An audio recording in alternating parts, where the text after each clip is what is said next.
नमस्कार, मैं पायल कनौजिया। जहां उत्तर प्रदेश उत्तराखंड के लोगों की आवाज ताकत और एकता के साथ गूंजती है, ऐसे ही today 24 news Uttar Pradesh Uttarakhand channel में आप सभी का स्वागत है। कांग्रेस महासचिव प्रियंका गांधी वाड्रा का कहना है, वह कहते थे 400 पार, अब क्यों नहीं कहते? क्या हुआ? चुनाव के 4 चरण हो चुके हैं और अब 400 पार खत्म हो गया है।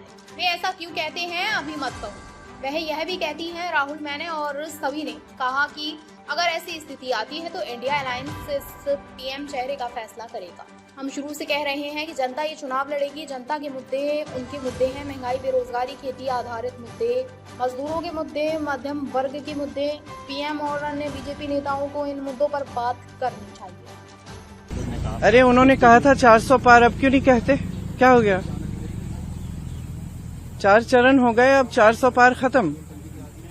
अब ये क्यों नहीं निकल रहे ये लफ्ज इनके मुंह से? तो कैसे देख रहे हैं आप 4 चरणों के बाद में, क्योंकि अब आप लोगों की तरफ से भी भाषा अलग अलग बदल रही है। यहाँ पे नहीं, भी हम हमारी बिल्कुल नहीं। रैली में कहा जा रहा है कि बिल्कुल आप नहीं। एमपी नहीं पीएम चुन रहे हैं, तो आप लोग को क्या आश्वस्त होते जा रहे हैं कि अब ये मैंने कहा है, राहुल जी ने कहा है, बाकी नेता क्या? राहुल जी, मैंने, सबने यही कहा है कि इंडिया गठबंधन ये तय करेगी अगर ये परिस्थितियां बनेंगी। तो ये लफ्ज आप हमारे बदलवाना चाहते हैं तो आप कर सकते हैं, लेकिन हमने तो नहीं बदले। हम शुरू से कह रहे हैं, इस चुनाव की शुरुआत से कह रहे हैं, ये चुनाव जनता के मुद्दों पे लड़वाएगी। हम कह रहे हैं, ये जनता को कह रहे हैं कि अपने मुद्दे पर लड़वाओ।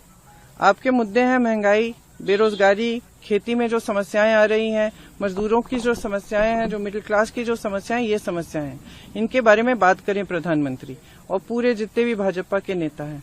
और हम शुरू से यही कह रहे हैं, कि इस पे चुनाव लड़ा जाना चाहिए और ये हमारी नीतियां हैं जो हम आपके लिए करना चाहते हैं। तो हम तो बिल्कुल नहीं बदले हैं, प्रधानमंत्री बदल रहे हैं बार बार। आखिरी